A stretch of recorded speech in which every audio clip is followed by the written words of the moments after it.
Como colombianos amamos nuestro país y nos unimos para seguir adelante, diciendo en una sola voz, avancemos con optimismo, desbloqueando las vías que nos llevan al progreso y pensando en la gente trabajadora de esta hermosa tierra, que necesita un impulso para volver a recuperar la alegría que nos caracteriza, respetándonos los unos a los otros, reconociendo los derechos propios y de los demás, abriendo nuestros corazones al diálogo, y solo así podremos alcanzar la armonía que nos hará renacer, haciendo una vez más que Colombia viva positiva. Positiva, la aseguradora de todos los colombianos.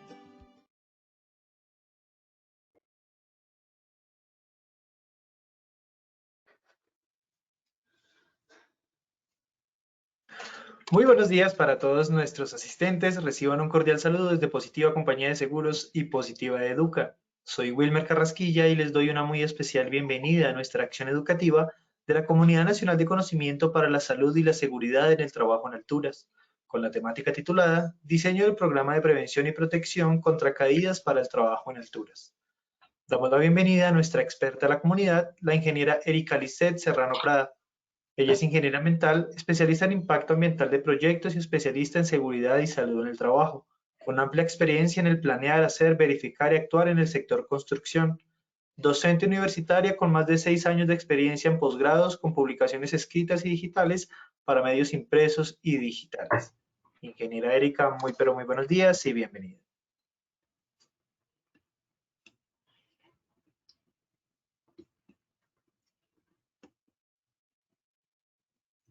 Hola, buenos días. Se me ha perdido el mouse.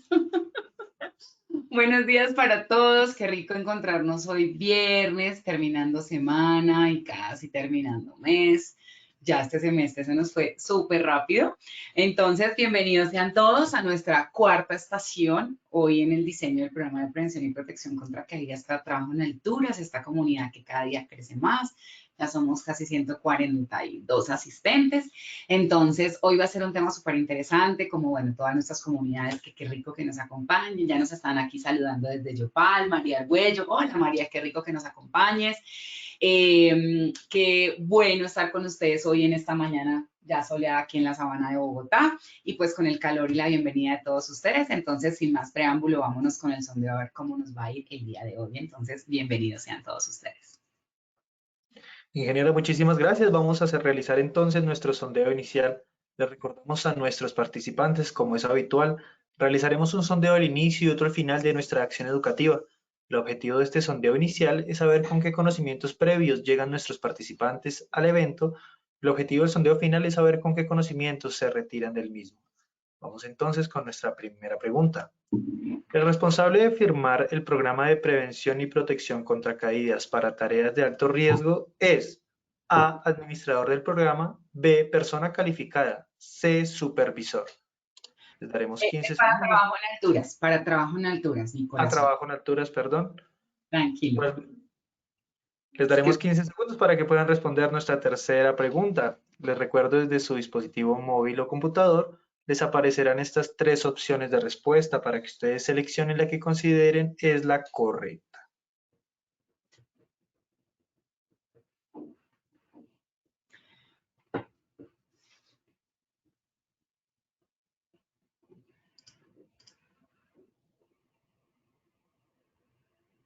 Vamos a ver los resultados de nuestra primera pregunta. A, administrador del programa, un 40%, B, persona calificada, un 39%, C, supervisor, un 20% de respuesta. Pasamos a nuestra segunda pregunta. ¿Es obligatorio firmar el permiso de trabajo para trabajo en alturas? A, sí, B, no, C, depende de la altura de caída. 15 segundos para que puedan responder.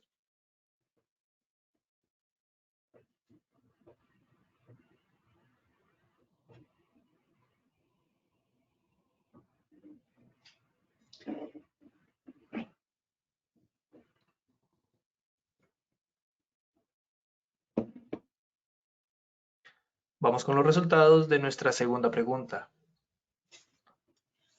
A, sí, un 93% de respuesta, B, no, un 2%, C, depende de la altura de caída, un 5% de respuesta. Pasaremos a nuestra tercera y última pregunta de este sondeo inicial. El programa de control contra caídas para trabajo en alturas es una medida de A, prevención, B, protección, C, prevención y protección. 15 segundos para que puedan responder.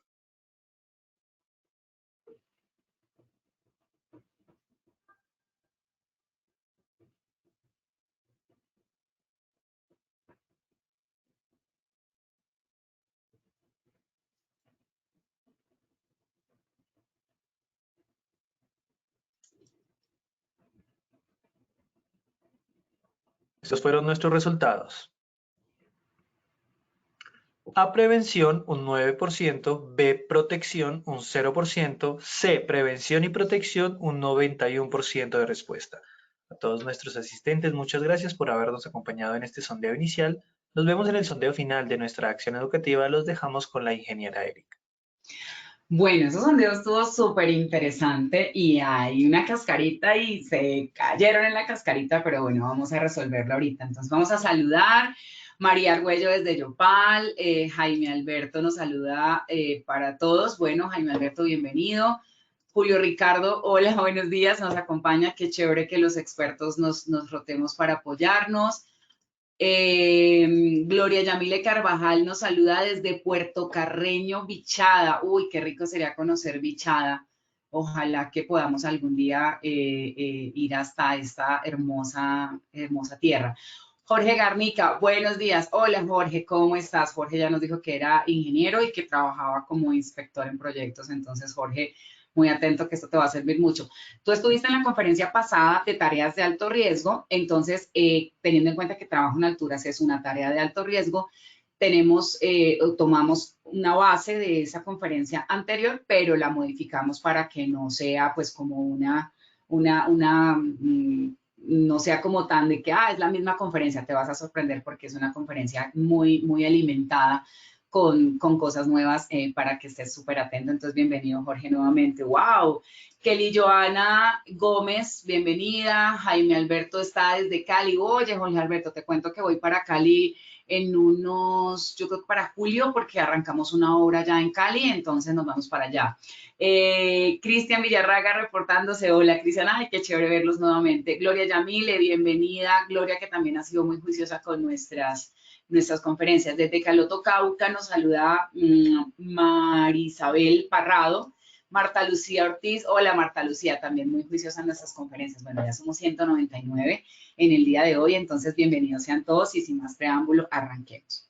Entonces, como la conferencia de hoy es bastante extensa, vamos a saltarnos estas diapositivas que pues digamos que son recurrentes, como nuestra frase ver más allá de lo evidente, nuestros objetivos, vamos a hacerlos muy, muy rápido, enfocados obviamente en identificar, evaluar y analizar, que es como nuestra estructura base. Nuestro objetivo general son criterios prácticos en los que ustedes puedan identificar, evaluar y analizar, alineados obviamente con los momentos que vamos a trabajar el diseño del programa de prevención y protección contra caídas. En la conferencia pasada que estábamos en la comunidad de tareas de alto riesgo, hubo una compañera, una participante que nos decía que si esa estructura era la de trabajo en alturas. Entonces, hicimos un híbrido de todos los programas que habían, de todas las normas que habían para sacar un solo programa, todas las tareas de alto riesgo, y hoy específicamente sí nos vamos a centrar en alturas. Entonces ojalá que esta compañera esté porque pues ella tenía la duda específicamente para trabajo en alturas. ¿Qué vamos a hacer hoy en nuestros objetivos específicos? Identificar marco legal, la estructura disponible de ese marco legal, porque sí hay una estructura que nos presta para este programa, y cuál es la implementación que yo debo hacer de acuerdo a mi disponibilidad como empresa o a mis tareas como empresa como tal. Entonces, sin más preámbulo, vamos con esa estructura del diseño de acuerdo a ese marco legal disponible y a lo que a mí me aplica con mis tareas. Entonces, bajo la estructura del marco legal, nos vamos a regir con la resolución 4272 del 2021. Específicamente en qué artículo 4 y artículo 5, que son las que nos hablan del marco legal del programa de protección contra caídas. En la pregunta 1, habíamos hablado de quién era la firma o quién firmaba el programa en este caso. Me contestaban ustedes muy juiciosamente que el administrador del programa el 40% y que la persona calificada el 39%. Fíjense que no era mucha la diferencia y ahí quiero ser muy clara. La persona calificada ante los ojos de la norma es la persona que certifica los sistemas de protección activos contra caída, específicamente los puntos de anclaje, los sistemas de protección activos, todo lo que tiene que ver con los puntos de anclaje, líneas de vida, estos temas. En ese orden de ideas, la persona calificada no está dedicada a firmar el programa de protección y prevención. Para eso hay como un administrador del programa que, de acuerdo a lo que dice la normativa, es aquella persona encargada del diseño e implementación del programa de protección contra caídas. ¿Que puede ser la misma persona responsable del sistema de gestión?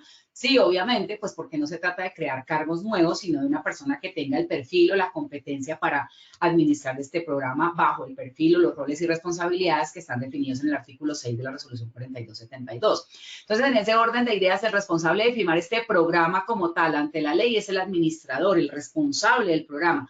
Ahora, si la persona califica, vamos a suponer, como a veces le toca a uno en las empresas, Erika Serrano es la persona calificada, es la administradora del programa y es la responsable del sistema de gestión. Ok, ya es diferente porque en el perfil, en el manual de funciones, en el contrato y en el cargo que se me ha asignado a mí en la empresa X, me asignaron todas esas responsabilidades, perfecto. Pero desde el punto de vista legal y de lo que iba enfocada la pregunta es, si yo tengo una persona calificada, que es la persona que yo certifico, que es el ingeniero civil, estructural, en el caso de que sea un elemento estructural o en el caso de que sea un elemento no estructural, puede ser un arquitecto, un ingeniero mecánico, por ejemplo, en este caso lo que dice la normatividad, esta persona calificada a la luz de los ojos de la norma certifica los puntos de anclaje, ¿ok?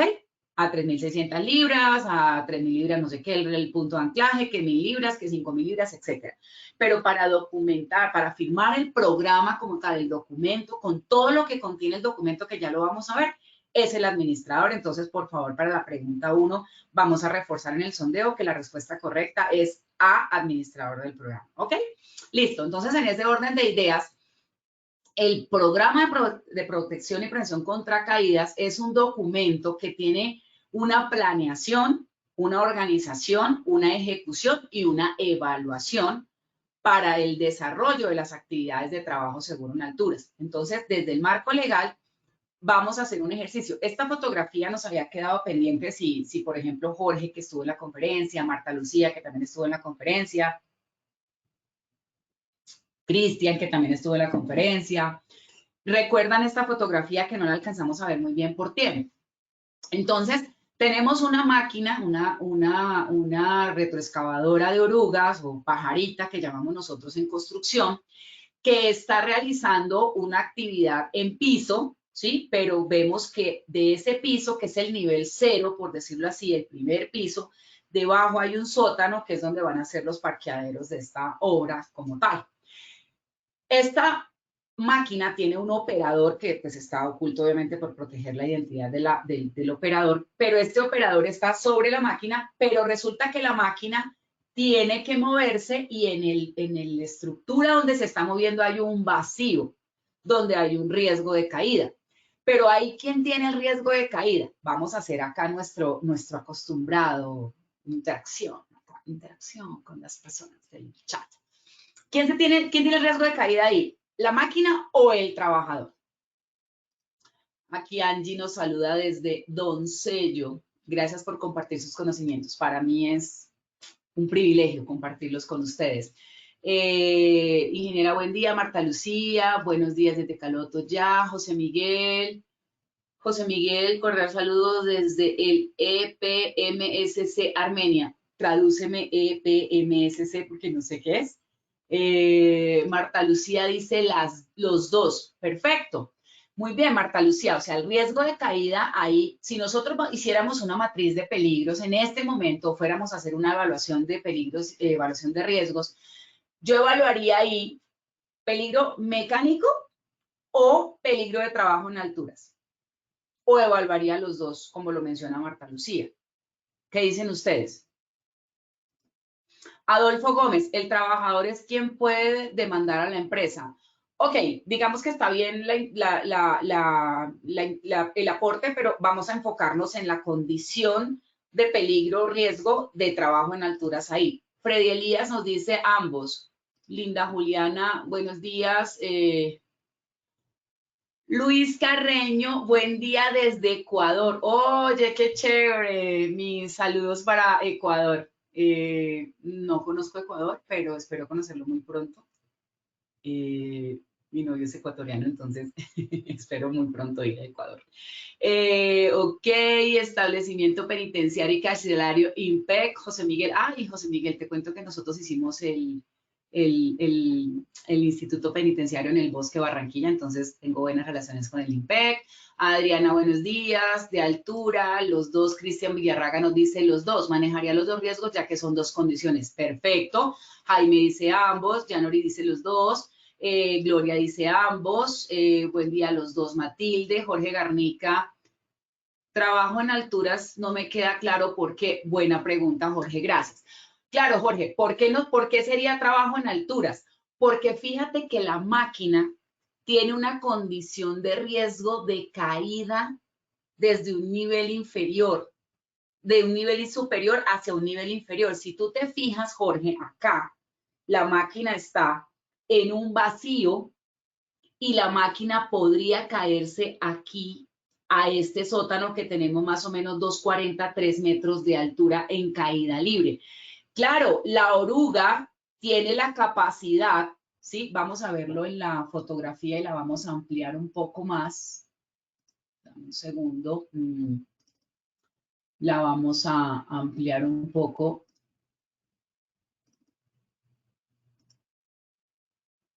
Para que tú la puedas ver un poco más grande. Mira, ¿qué pasa acá?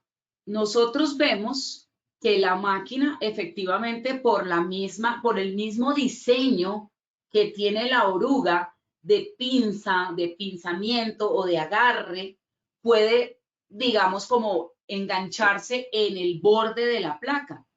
Pero existe la condición de riesgo porque la condición acá de enganche se puede, ¿cómo se diría acá? Desportillar, no sé, como la palabra, desportillar el borde y generar como una resbalada y está no está como acá, mira, ¿sí ves? Que mira que acá tiene una superficie de agarre para decir, ok, si esta superficie fuera la misma condición acá, o sea, es decir, esto fuera más estrecho, uno diría, ok, no hay una condición porque pues la oruga está diseñada para pasar ese tipo de superficies. Pero fíjate que el espacio aquí es más ancho del ancho de la estructura de la grúa, de la oruga. Entonces, ¿qué puede pasar acá? Que este equipo se pueda caer, irse abajo y entonces tengo una condición de trabajo en altura para el trabajador que está operando la máquina. Entonces tengo una condición de operación de maquinaria en trabajo en altura. Es como cuando estamos haciendo las terraceadas en las vías, cuando vemos en los taludes o remoción de material de emergencia en las vías cuando en nuestro país llueve mucho, que vemos esas retroexcavadoras, esas máquinas trabajando en emergencias, que las vemos en esos taludes. Ahí tengo una condición que esas máquinas podrían, si no se terracea bien o el terreno está demasiado inestable, podríamos tener una condición. Entonces, el trabajo en altura, si vemos la definición, no está asociada a que como el trabajador está en la máquina, entonces no es trabajo en alturas, porque lo que dice la norma es que el trabajador tenga un riesgo de caída. Y aquí tiene riesgo de caída la máquina y el trabajador está dentro de la máquina. Entonces, eso era lo que veíamos en la conferencia pasada en relación a tareas de alto riesgo. No sé, querido Jorge, si fui un poquito más clara con eso. Entonces, en ese orden de ideas, bajo esta condición, lo que yo debería hacer dentro del marco legal para el tema de trabajo en alturas es, yo tengo esta tarea, ¿dónde está ubicado y qué tarea es? Esto es lo que me está diciendo la norma. Yo tengo que hacer la identificación para mi programa por tarea y por ubicación. Entonces, ¿qué significa? Que mi programa debe identificar, vamos a poner otra fotografía. Vamos a poner, por ejemplo, otra que tenemos aquí justamente ahorita para esta conferencia. Entonces, yo tengo aquí tengo una estructura. Entonces, esto sería vaciado de concreto para fundida de columnas. Esto es una tarea, ¿sí? Aunque sea el mismo proceso que esa estructura.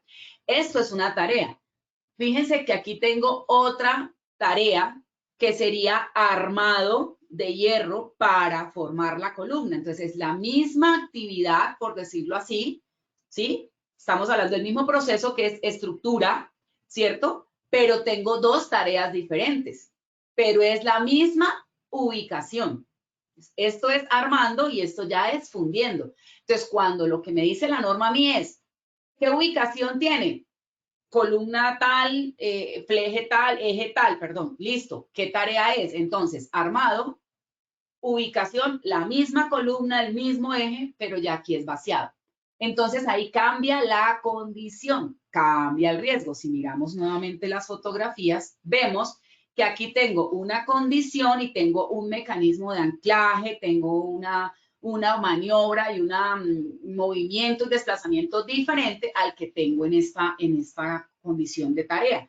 Y la ubicación es la misma, el proceso es el mismo, pero tengo tareas diferentes. ¿Eso qué me dice a mí? Que obviamente desde mi marco legal, mi programa debe identificar dónde está ubicada la tarea y qué tarea es, ¿cierto? Y debo establecerla. Aquí puse 4, pues porque la figura tiene 4 lugarcitos, ¿sí? Pero pueden ser 10 tareas, pueden ser 20 tareas. Vamos a poner el ejemplo de la máquina que tenemos acá. Si esta máquina, vamos a hacer el ejercicio más sencillo. Si esta tarea solo me pasa aquí y en la otra obra que tengo la misma máquina, la misma maniobra, pero no tengo el riesgo de caída porque ahí no tengo placa, pues ya no habría que identificar esa tarea porque ya no habría riesgo de caída, por lo tanto ya no habría esa condición de caída y no tendría que incluirse dentro de mi programa de protección contra caída. Ya lo valoro como peligro mecánico, locativo, biomecánico, como ustedes lo quieran evaluar, dependiendo de la condición de la tarea que vayan a realizar.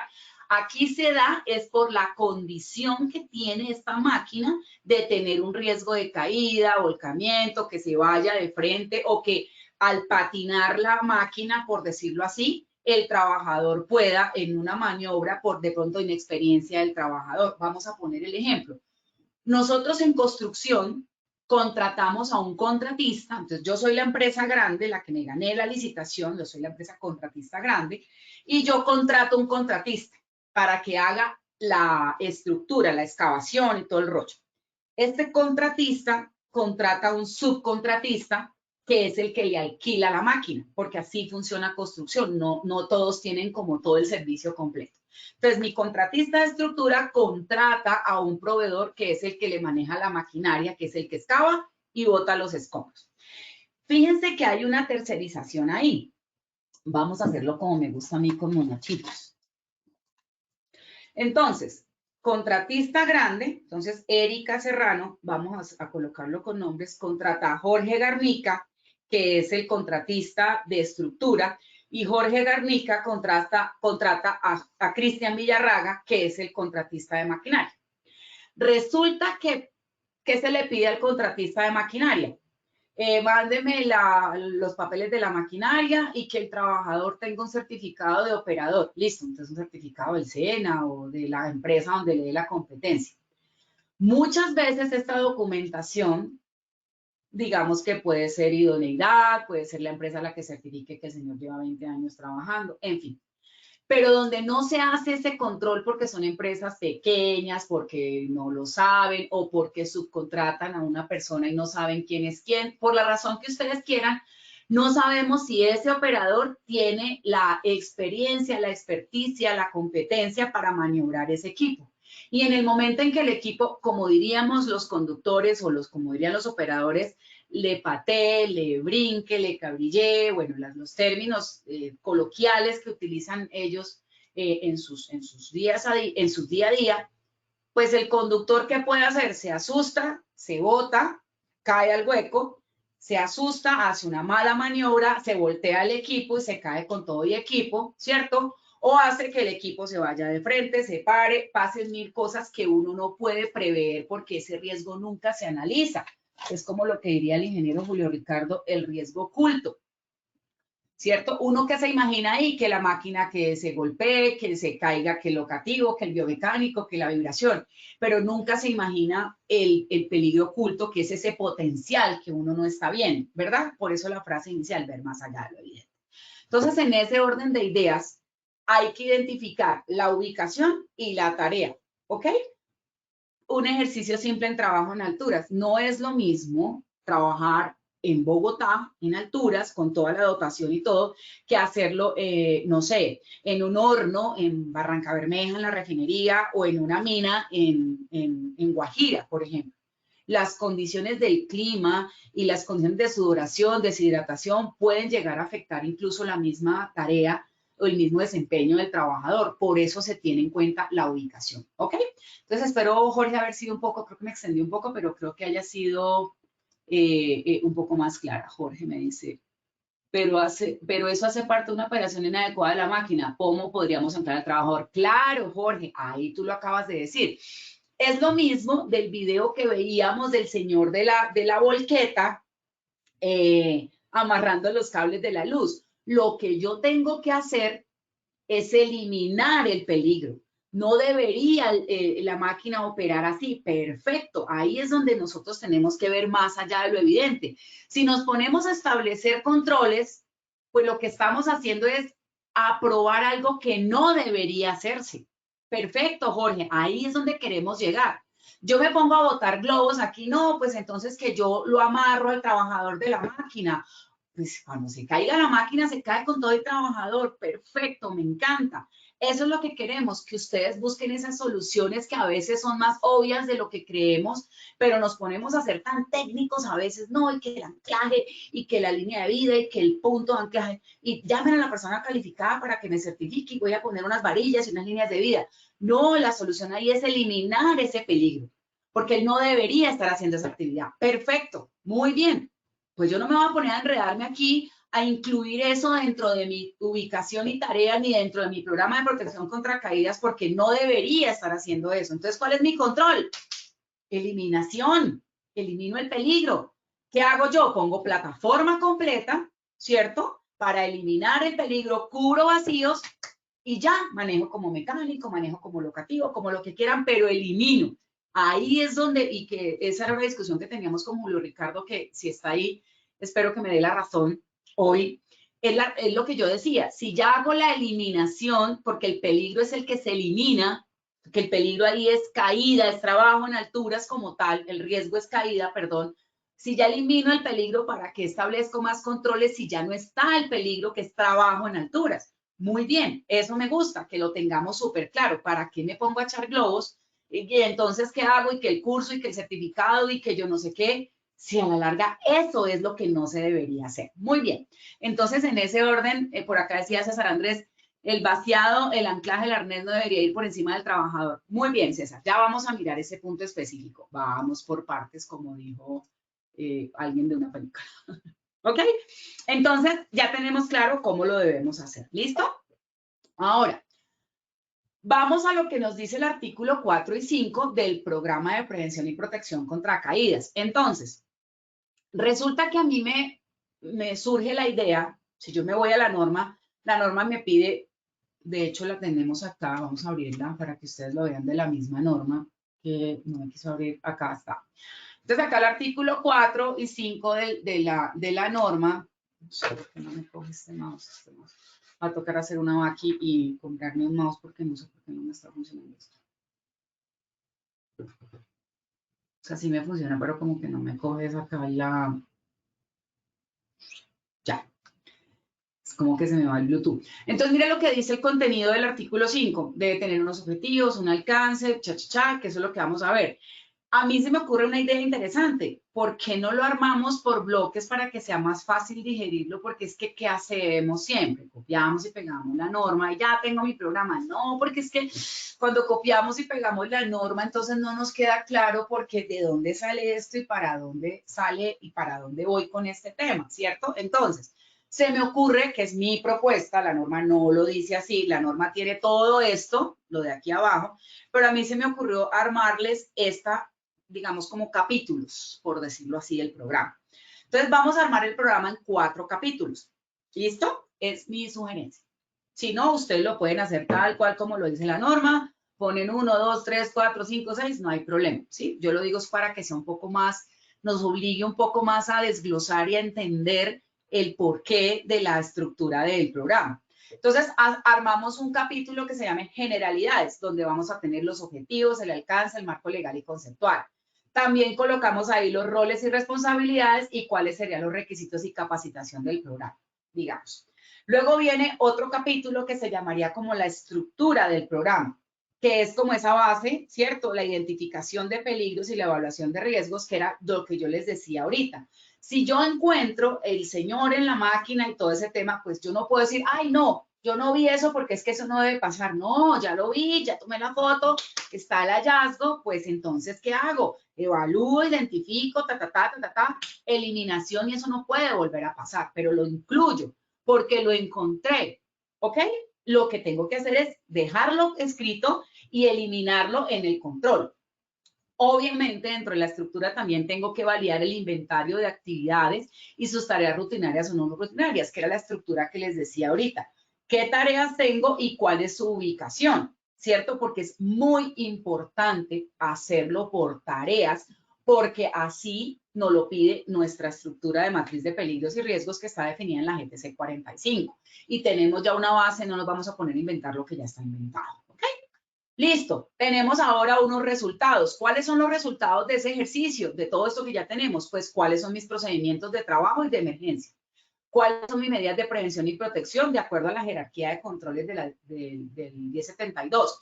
Eliminación, sustitución, controles de ingeniería, controles administrativos, EPP, y cuáles son los sistemas de acceso para llegar a ese trabajo en alturas.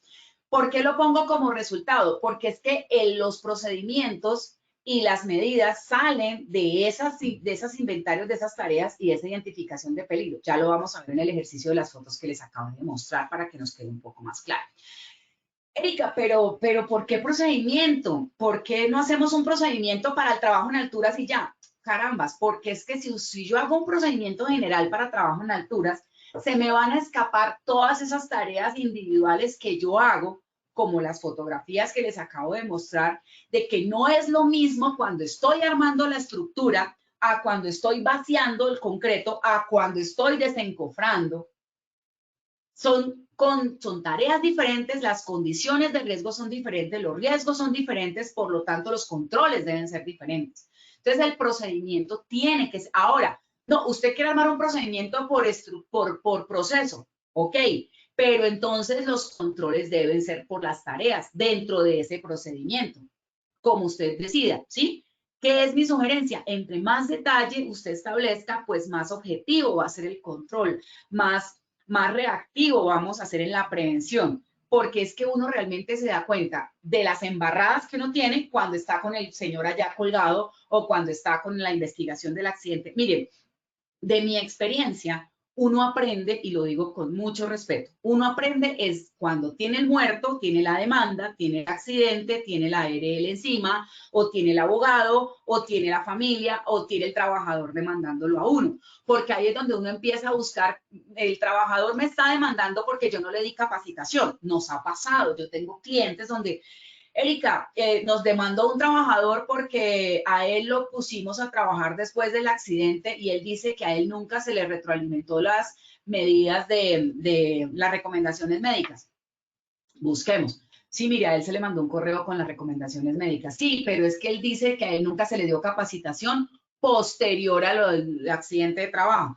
Acá están las capacitaciones, no sé qué. Listo. Él dice que nunca se le habló de las emergencias, de derivadas, de no sé qué. O sea, el trabajador, y lo digo con mucho respeto para los que somos trabajadores, o sea, de alguna manera el trabajador cuando tiene la verdad en sus manos, pues uno no tiene cómo defenderse y pues hay que responder. Pero también es cierto que hay trabajadores que utilizan esas debilidades de las empresas para sacar un beneficio y está escrito y está hecho que también hay trabajadores que no son tan justos y que obtienen beneficios de esa no tan justicia que ellos puedan tener, como también hay empresas que no son tan justas y siempre la culpa es del trabajador, siempre la culpa es del muerto, cuando realmente la empresa tiene mucha responsabilidad ahí. Entonces, por eso Yo prefiero ir al detalle porque ahí no se nos escapa absolutamente nada. Por ejemplo, si un control es la capacitación, vamos a poner un ejemplo, ¿cómo es posible que tú en tu empresa tengas 30 trabajadores?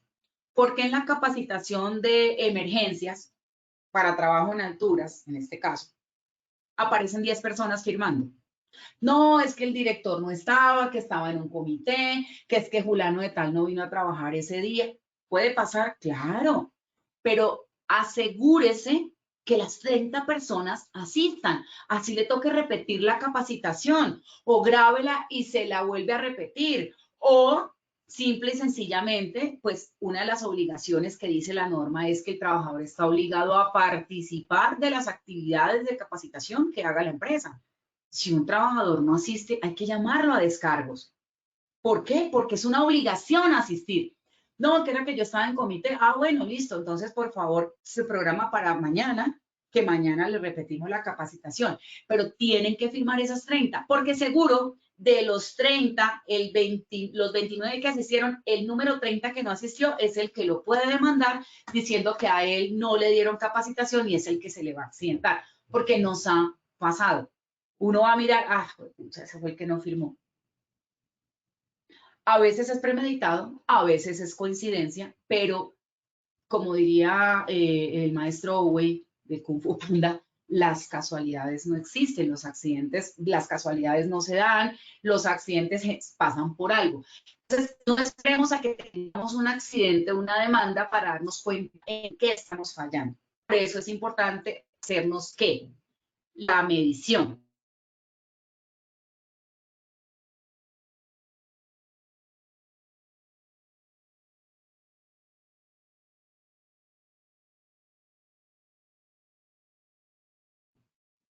Indicadores de estructura, proceso y resultado que están alineados con el 1072. 42 armeos se los sugiero en estos 4 capítulos, por decirlo así. Pero adicional a eso, no se los pide la 4272, yo sugiero, para que vayamos más allá de lo evidente, es incluir estos 2 aspectos. ¿Por qué? Porque ya he tenido la experiencia en empresas donde les voy a comentar un ejemplo. Un trabajador tuvo un accidente, él demandó a mi cliente argumentando primero que a él no le habían dado los elementos de protección personal necesarios para haber evitado ese accidente. Se demostró que sí se le habían dado los elementos de protección personal. Después demandó, contrademandó, se falló a favor de la empresa, mi cliente. Después demandó que porque entonces no le habían dado la inducción para el uso de los EPPs. Se buscó la capacitación, se encontró, listo. Después que era que él no había participado en la capacitación del uso de yo no sé qué, y bueno, y demanda, contrademanda y contrademanda hasta que como que el juez le dijo, oiga, venga, o sea, ya cuál más argumento tiene si esta empresa ha demostrado que ha cumplido con todo, la especialista ha argumentado que tienen todo soportado, o sea, ya no tiene más argumentos. ¿Pero por qué? Porque uno va más allá de lo que le pide la norma, porque la norma da los lineamientos mínimos para que usted cumpla, pero eso no significa que usted no vea más allá. Entonces, a mí la norma no me pide que yo le haga monitoreo y seguimiento a mi programa de protección, pero yo sí lo recomiendo. ¿Por qué? Porque ahí es donde usted sabe si tiene o no tiene pendientes que lo puedan exponer o dejar en evidencia ante una situación. Ustedes me dirán, pero Erika, ¿usted por qué siempre habla de demandas y por qué siempre habla y no habla de la salud y la vida de las personas? Claro, pues todo esto lo hacemos en seguridad y en el trabajo para proteger la vida de las personas, para proteger la salud, porque ese es el objetivo de todo esto que nosotros hacemos desde Positiva Compañía de Seguros y el marco legal y el Ministerio de Trabajo y todas estas cosas que hacemos es para proteger la vida y la salud de las personas, estamos claros. Pero también es claro que en Colombia tenemos un marco legal muy robusto y que tenemos un sistema jurídico con una estructura bastante particular a nivel del manejo que se da en cuanto a los procesos legales en temas laborales. ¿Eso qué significa? Que si yo no tengo cómo demostrar, pues tengo que responder. Y esto se vuelve un tema legal en el tema de el que más evidencias tenga, el que más responda y el que mejor se pueda defender. Entonces, por eso de alguna manera es que yo trato de hacerle ver que, claro, lo más importante es proteger la vida y la salud del trabajador, porque así no tendríamos que llegar a la siguiente instancia, que es el tema de las demandas. Pero ya entrados en gastos y estamos con problemas legales, pues vamos a blindarnos y ver más allá de lo evidente que es proteger la vida y la salud de los trabajadores. Entonces, en ese orden de ideas, ese monitoreo y seguimiento debe hacernos a través de auditorías, de seguimientos, de verificación, cerrar los accidentes de trabajo, pedirle a sus ARLs, venga, este accidente ya se cerró, por favor, deme la certificación de que el caso está cerrado. Venga, ese señor se accidentó, examen posincapacidad para que me quede claro que ese señor no quedó con ninguna secuela. Las recomendaciones médicas post-accidente, venga, señor, usted no se puede asolear, usted no puede esto, fírmeme acá de que le di la instrucción. ¿Usted por qué se está asoleando, señor, si usted no puede por la recomendación? Le reasigno el cargo mientras tal cosa. Todas esas condiciones son importantes para que garanticemos la vida y la salud del trabajador, pero también para que demuestren la gestión en caso de que yo tenga un evento. En cuanto a la gestión del cambio, ¿por qué me parece importante? Sobre todo en el sector de trabajo, en el tema de trabajo en alturas, porque es tan cambiante. Uno podría decir que en un proceso donde entra la leche y sale el chocolate, donde entra la harina y sale el pan, pues es un lineamiento industrial, digamos, como continuo, es un proceso en cadena.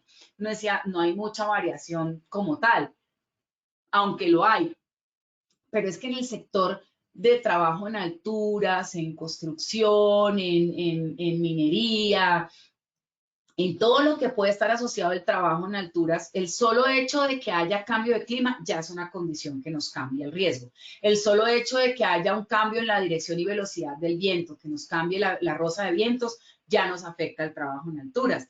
La condición de salud del trabajador, que anteriormente el examen le había salido bien y hace 15 días está perfecto y hoy tiene triglicéridos altos y colesterol alto porque pues se pegó pues la parrandeada en diciembre, y cambia la condición y eso nos afecta. Entonces, es muy importante estar súper controlando el tema. Entonces, en el tema de la gestión del cambio, me voy a ir aquí al decreto 1072 que nos dice en el artículo 224626.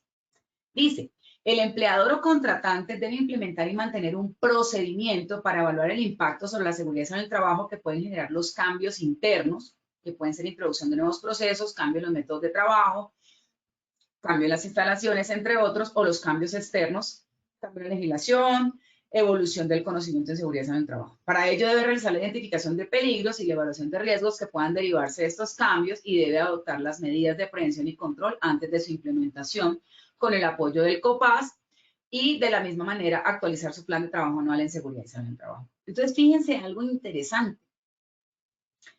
Si vamos a lo que nos dice el decreto 1072, que recuerden que es como nuestra base de todo este tema, por eso le digo que lo incluya. No lo incluye la 4272, pero como nosotros estamos alineados a una norma, digamos que está por encima, que es el tema de seguridad en el trabajo, fíjense por qué lo digo. Miremos esta fotografía. Yo hago trabajo en alturas, que eran las fotos que les estaba mencionando a ustedes ahorita, que eran las dos fotos. Fíjense cómo me puede cambiar la condición de un mismo proceso en dos tareas diferentes. Ya vamos a hacer el análisis del anclaje, toda la carreta, no pasa nada. Pero, ¿qué pasa si yo en mi programa de protección contra caídas tengo procedimiento para armado de estructura de columna con varillas, ¿sí? Y tengo procedimiento para vaciado del concreto. Puede ser. O tengo un procedimiento para estructura donde contemplo la tarea de armado y de vaciar. Como ustedes quieran, porque la norma no me define, solamente doy las dos recomendaciones. Sin embargo, el control debe ser por tarea, no por proceso. ¿Listo? Y resulta que eso lo estoy haciendo en la obra A. Pero yo luego me tengo que ir a la obra B en otra ciudad. Pregunto, ¿eso tiene que ver con gestión del cambio? Según lo que acabamos de leer de la norma, ¿sí o no?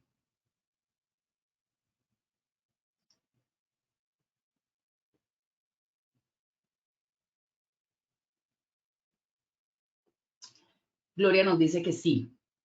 Marta Cecilia nos dice que sí. Claro, ¿Y qué me dice el decreto 1072? Vámonos al decreto 1072 para que lo recordemos. Dice generar cambios internos, nuevos procesos, cambios en los métodos de trabajo, cambio en instalaciones. ¿Y qué me dice la norma? Para ello debe realizar la identificación de peligros y la evaluación de riesgos que puedan derivarse de estos cambios y debe adoptar las medidas de prevención y control desde su implementación con el apoyo del COPAS. Y debe, antes de introducir los cambios internos que trata el presente artículo, debe informar y capacitar a los trabajadores relacionados con estas modificaciones.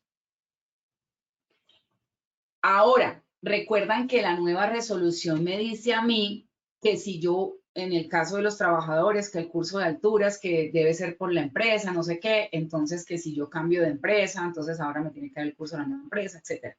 Entonces, fíjense que esto no es tan sencillo como lo pensábamos antes, que yo copio y pego la norma, hago un programa y ese programa, aquí está mi programa.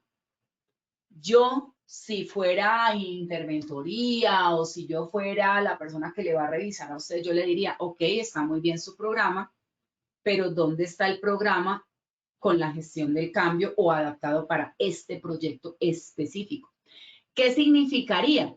Porque aquí me está diciendo que si hay un cambio interno, el cambio en las instalaciones, que estamos hablando solo de eso, supongamos cambios del proceso, supongamos en el caso de nuestra fundida, que no lo esté haciendo con balde, sino que lo haga con bomba estacionaria.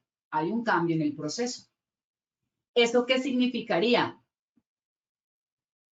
Que tengo que cambiar mi identificación de peligros y mi inventario de actividades. Por lo tanto, me cambian mis procedimientos, mis medidas de prevención y me cambian los indicadores. ¿Eso qué significa? Que me cambia el programa. Entonces, Erika, hay que cambiar el programa cada vez que... ¿Cuál es mi sugerencia? Que ustedes diseñen un programa que sea lo suficientemente robusto para que tenga cobertura en todas las tareas que ustedes realicen, ¿sí? Y que se tenga en cuenta lo que dice el decreto de 72. Por eso les digo que deben incluir, o mi sugerencia es incluir esa gestión del cambio. ¿Por qué? Porque el hecho de que el decreto, la resolución 4272 no les diga esto, no significa que desconozca lo que me dice el decreto 1072 en relación a esto. Eso significaría que todos los programas y procedimientos que yo tenga en mis temas de seguridad y salud del trabajo deberían estar alineados con la gestión del cambio. Porque el decreto 1072, de alguna manera, que es el que reglamenta el sistema de gestión SST, que me dice a mí todas las normas de los programas de protección contra caídas, espacios confinados, que debemos estar alineados o dentro de nuestro sistema de gestión. Y eso no se había contemplado, o muchos no lo habían contemplado. Entonces, por eso les dejo la recomendación de que en su programa de protección contra caídas, así como les recomendé en el programa de tareas de alto riesgo, incluyan este pedazo de gestión del cambio, o sea, lo tengan en cuenta y lo incluyan, y el monitoreo y seguimiento, porque es muy importante no tener un documento por cumplir y lo archivamos, sino un documento que sea dinámico, un documento que nos dé resultados, que se alimente con el mismo proceso, con la misma evolución, con la misma ejecución, para que me sirva a mí como herramienta para la toma de decisiones. Si yo tengo un documento por cumplir, escoger la norma, meterla, y ya tengo el programa y lo mando en la licitación o lo mando cuando me lo pidan, pues listo, cumpliste, ¿verdad? Pero no te sirve como la herramienta que necesitamos para este tipo de situaciones. Porque si nosotros vemos el ejercicio acá, esta empresa puede tener un programa de protección y tiene una ARL y tiene un sistema de gestión y están certificados. Pero cuando uno va a ver el resultado, pues la implementación de ese programa no es coincidente con el objetivo de la estructura legal o el marco legal que exige ese programa. ¿Ok? Entonces vamos a ver un poquito los comentarios. Jorge Garnica, definitivamente sí. Ah, te convencí. Ok, Adolfo Gómez nos está diciendo por acá. Sí, ingeniera, gestión del cambio en ISO 45001 también. Ay, sí, no me acuerdo, es que estoy preparando auditoría para un cliente ISO 45001. Cristian dice, estás introduciendo una identificación de riesgos mediante control y demás aplicables. Ok, Adolfo. Bueno, Adolfo me está haciendo muchas consultas y ahorita te trato de ayudar un poco. Uy, hay muchas consultas.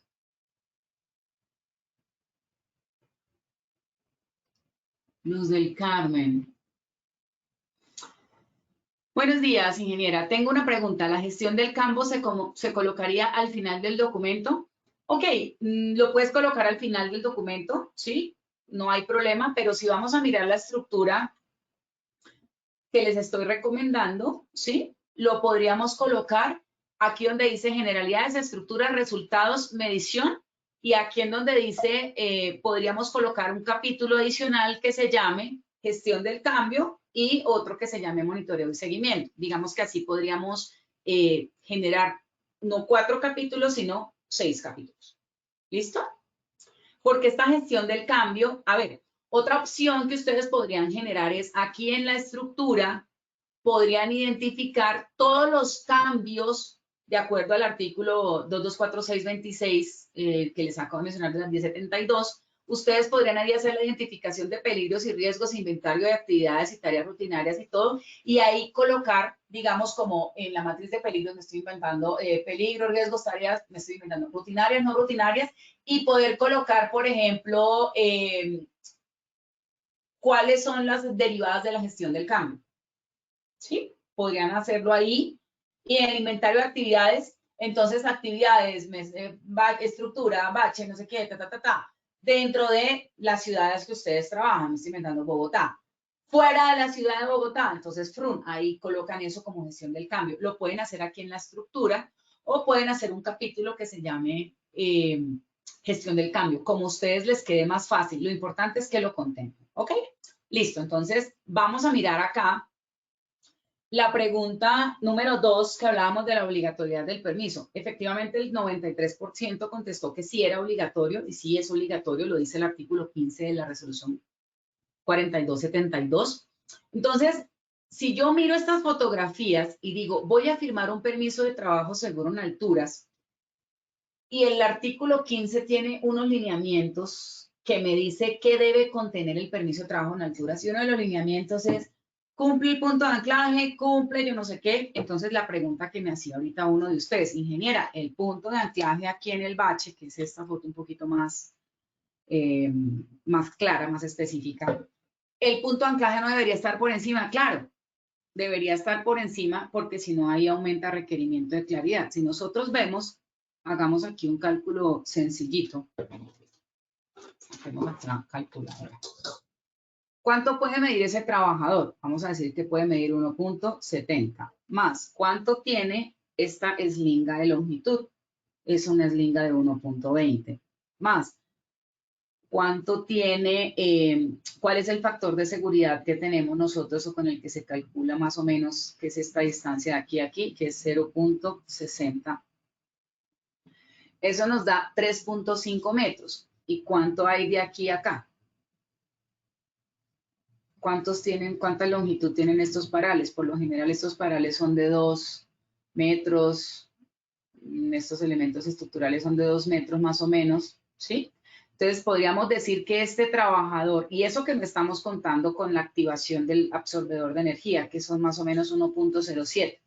¿Por qué no estamos contando con el absorbedor de energía? Porque él ni siquiera tiene la distancia necesaria o va a generar la energía necesaria para activar el absorbedor, que se activa con 400 libras, porque no tiene la caída libre. ¿Por qué? Porque antes de que se active el absorbedor, ya él ha tocado el piso. ¿Listo? Entonces, lo que trato de decirles es que este anclaje, al estar aquí, ¿sí? pues él cuando caiga al piso, él necesita una distancia, una caída libre de 3.5 metros sin contar con el absorbedor de energía, que serían más o menos 5 metros, sumándole el 1.07 metros de distancia. Tenemos 3.5 metros y él tiene una caída aquí de 2.40. Entonces, realmente este sistema no le está funcionando. Entonces, tiene razón, obviamente el sistema debería estar por encima.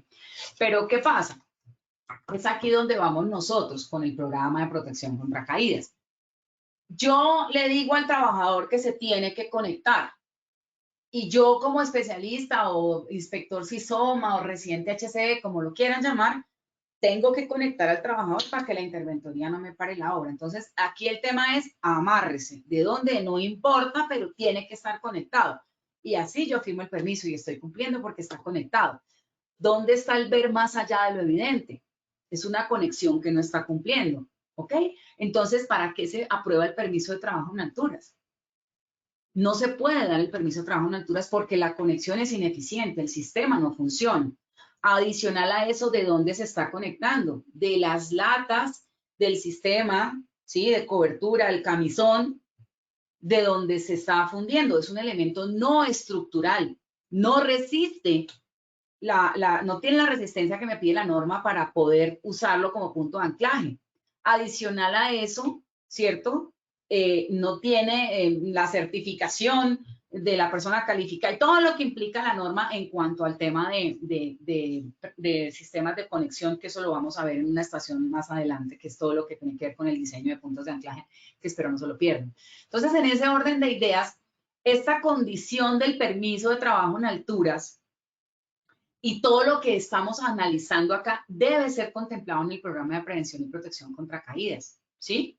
Ahora, ustedes me decían en la pregunta 3, ¿el programa es una medida de prevención, de protección o de prevención y protección? Vamos a ver qué dice la norma.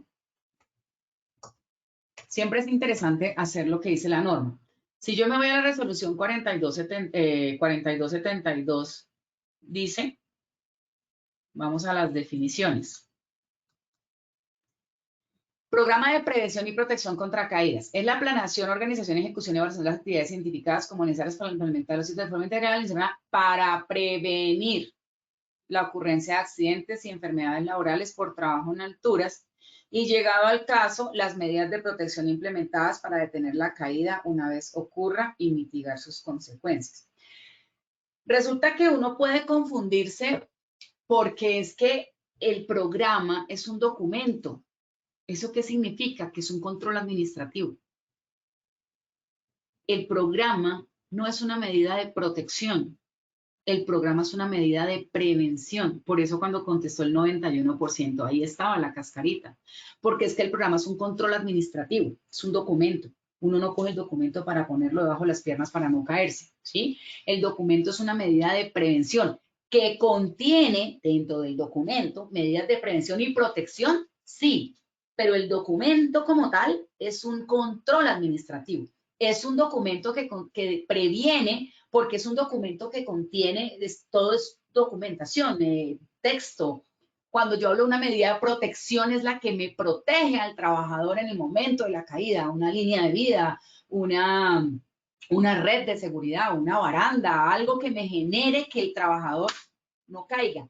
Este documento como tal previene, por eso es un sistema, un elemento, una medida de control administrativo.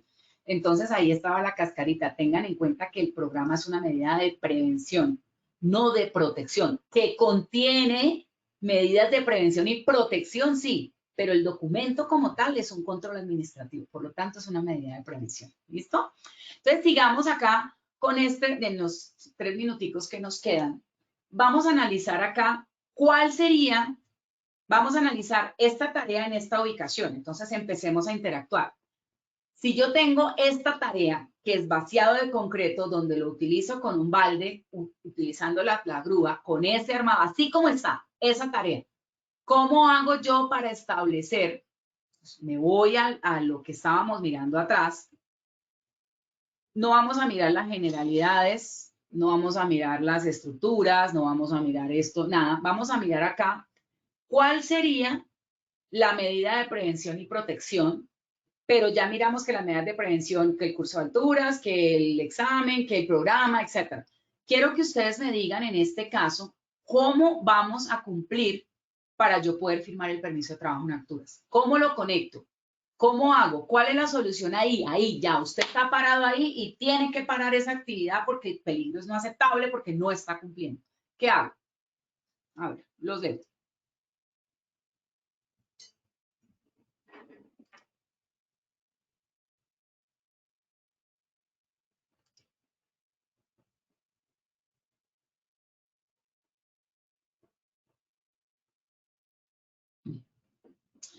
Muy buena la observación que nos hace Cristian Villarraga. Oiga, me parecería sano subir más el andamio para que él tuviera como una especie de corral y listo, está muy bien. Pero el andamio me genera un obstáculo para la misma elemento que tiene el vaciado del concreto. Muy bien, entonces hay que analizar que no se afecte el proceso constructivo. Jaime Alberto dice, adoptar estructuras externas a la actividad para establecer la línea de vida sobre el colaborador. Ok, yo podría hablar de un elemento como un brazo pescante, ¿sí? Que podría generarle una línea de vida adicional, ok. ¿Qué otras recomendaciones para irnos al sondeo? Muchos me están haciendo muchas preguntas súper interesantes y consultas que la verdad no alcanzo a contestarles por el tiempo. Les propongo al final de la presentación está mi teléfono. Si quieren por WhatsApp me hacen las consultas y trataré de contestarles porque somos 337 personas y pues tengo como 10 preguntas y no voy a alcanzar obviamente a contestarles. Entonces no hay problema, me pueden contestar. Me pueden preguntar por chat, no hay problema, ¿listo? Cristian dice, adecuación de la estructura, ajustar mecanismos de acceso, mecanismos de emergencia, control y supervisión. Jairo Hernández dice con una grúa. Luis Carreño dice con una línea de vida retráctil. Bueno, es una buena idea, pero la línea de vida retráctil, ¿dónde la conectaríamos? Está muy buena la idea porque eso me reduce el requerimiento de claridad, pero ¿dónde conectaríamos la línea de vida retráctil? Ay.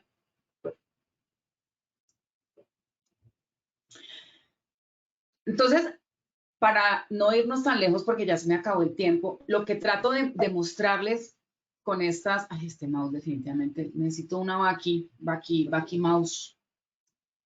Lo que necesito mostrarles o lo que quiero que aprendamos o nos quedemos con esta conferencia es que no siempre la solución es conectar al trabajador y ya.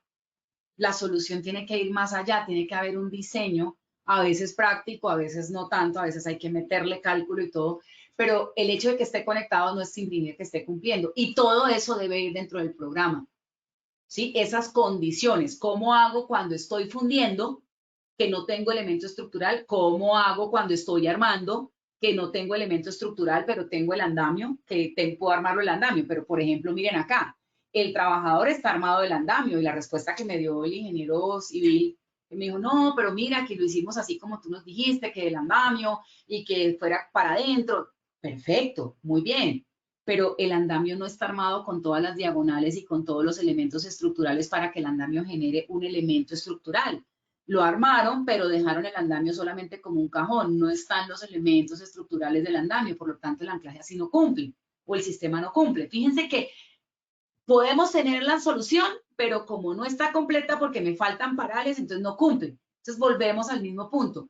¿Hasta dónde yo tengo que documentar eso? Pues sí, tengo que dejarlo antidumis, que yo le ponga armado de andamio con los, si es un elemento de dos secciones, ¿cuántos parales debe llevar? 20 y tantos, uno para acá, uno para acá, hacer el monachito, todo tal cual, y debe quedar consignado en el programa porque a veces la gente no es suficiente con que usted le diga, arme un andamio, porque para ellos armar un andamio puede ser así, las 4 paredes y los estos y ya lo armaron y no lo completan o pasa esto. Conéctese a un elemento, conéctese a un elemento que le permita tener una conexión, valga la redundancia. Ah, bueno, ya me conecté, pero no generar, tiene que transcribir y colocar todo y hacer el monachito y adaptar el programa a su proceso. No es decir, utilizar conexiones con las lingas y el elemento estructural. Sí, pero ¿a cuál? ¿Cómodo? Las recuerden siempre. 5W más 2H. ¿Qué, cómo, cuándo, dónde, por qué, para qué, quién y cuánto cuesta? Entonces, espero que haya sido del agrado de ustedes. Ya se me acabó el tiempo. Vámonos con el sondeo. De verdad, muchas gracias. Y los que tengan dudas o inquietudes, me escriben por interno, por favor. Ingeniera Erika, muchísimas gracias por tu intervención. Vamos entonces con este sondeo final. Vamos con nuestra primera pregunta. El responsable de firmar el programa de prevención y protección contra caídas para trabajo en alturas es A, administrador del programa, B, persona calificada, C, supervisor. 15 segundos para que puedan dar respuesta a nuestra primera pregunta.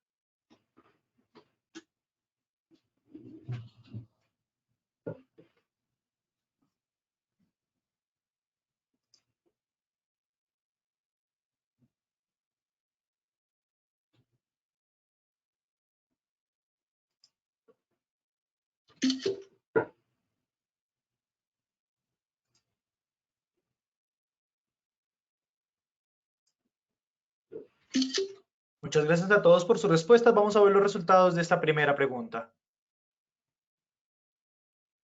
A, administrador del programa, un 75%, B, persona calificada, un 18%, C, supervisor, un 7% de respuesta.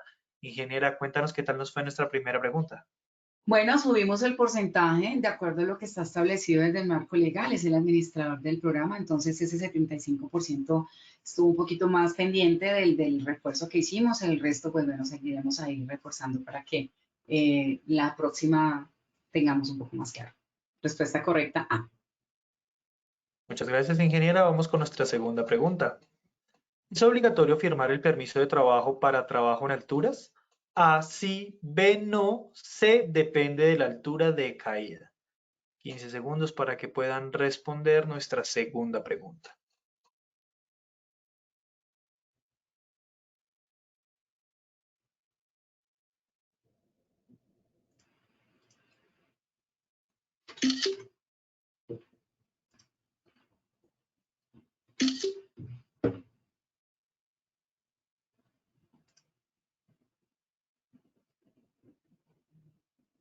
Vamos con los resultados de nuestra segunda pregunta. A, sí, un 96% de respuesta, B, no, un 0%, C, depende de la altura de caída, un 4%, ingeniera.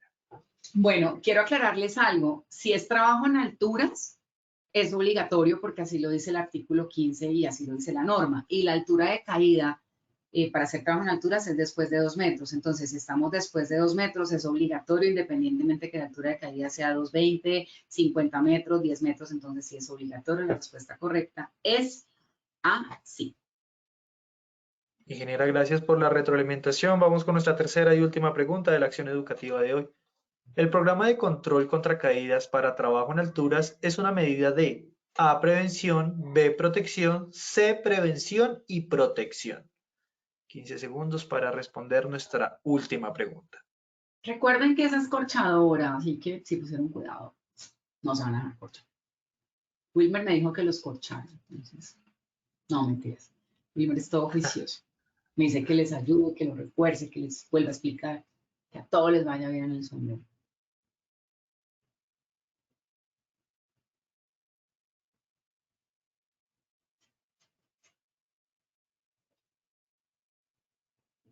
Muchas gracias a todos por acompañarnos en este sondeo final. Estos fueron los resultados de la tercera pregunta. A, prevención, un 50%, B, protección, un 2%, C, prevención y protección, un 48%, ingeniera. Bueno, por lo menos les dejé la duda y los dejé pensando.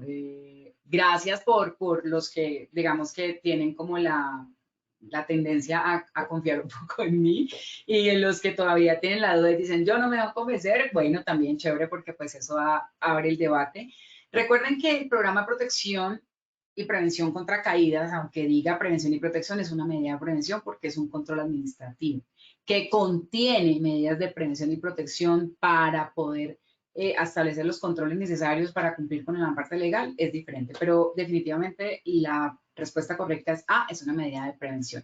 Me robo un segundito para, aquí dice Adolfo Gómez, dice, podemos hacer el vaciado con otra herramienta como una bomba de concreto. Claro que sí, claro que sí, Adolfo, esa es una muy buena solución. O sea, yo elimino una condición que puede generar y en lugar de inventarme que el anclaje por arriba, que el anclaje por abajo, que por aquí, que calcule, pues simplemente cambio el proceso y lo que hago es mejorar el control.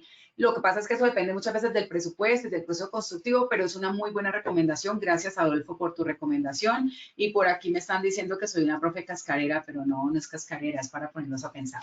Muchas gracias a todos. Ahí les dejo mi teléfono celular para que me escriban al WhatsApp las preguntas que tienen. De verdad, muchas gracias. Ha sido un día súper rico con todos ustedes. Los dejo con este sol y con este rico café. De verdad, una experiencia increíble. Me encanta compartir con ustedes. Gracias a las 338 personas que se conectaron y nos vemos el 30, que tenemos conferencia también. Entonces, un abracito y que Dios los bendiga.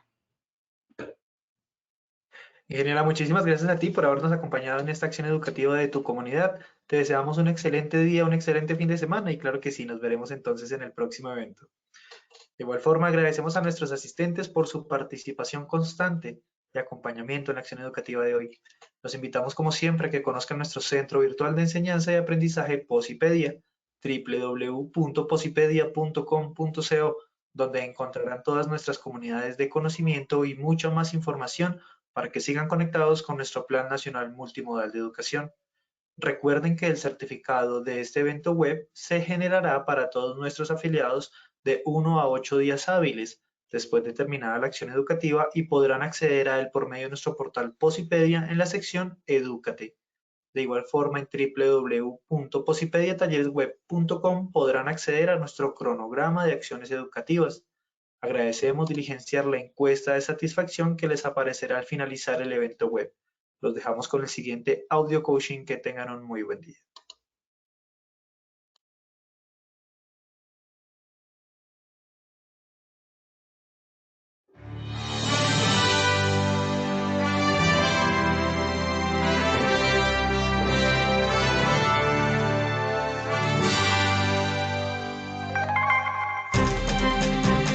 Bienvenidos.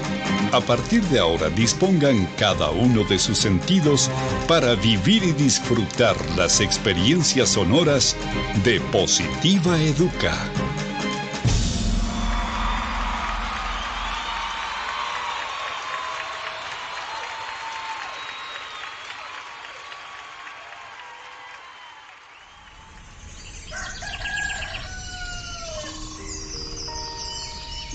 Llega un nuevo día. Abro mis ojos y la luz del sol me saluda alegre diciendo con todo el brillo de su voz que una nueva oportunidad ha comenzado para mí. Que todo lo que pasó ayer se quedó solo en el ayer. Que lo dicho y lo hecho nunca podrán repetirse de la misma manera. Por eso, de nada servirá que me desgaste pensando en si lo pude haber dicho mejor o hecho mejor. No hay nada más importante que lo que suceda hoy.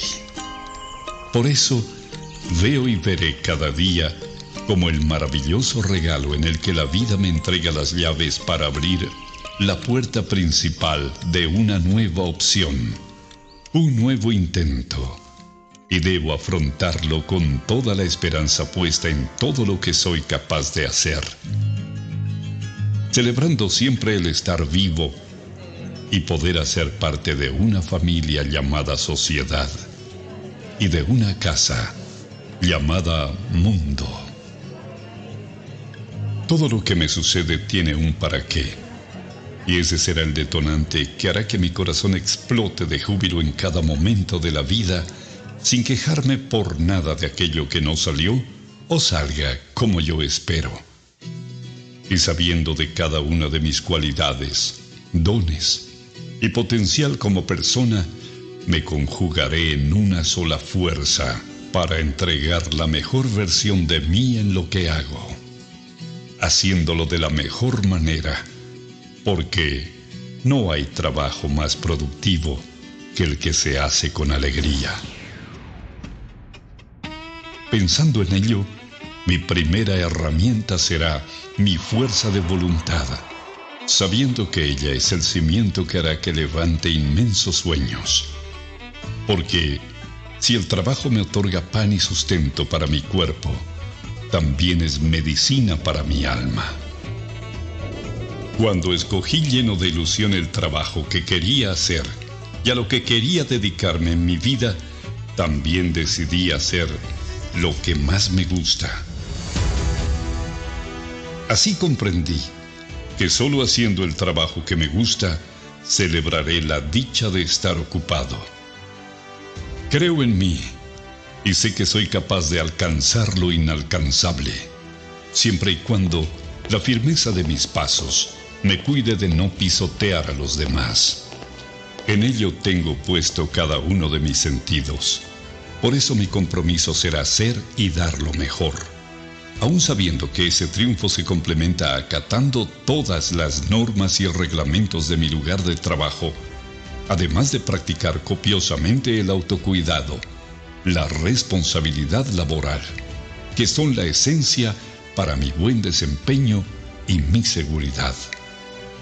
Eso me hace comprender que trabajando con amor, la vida se hace positiva.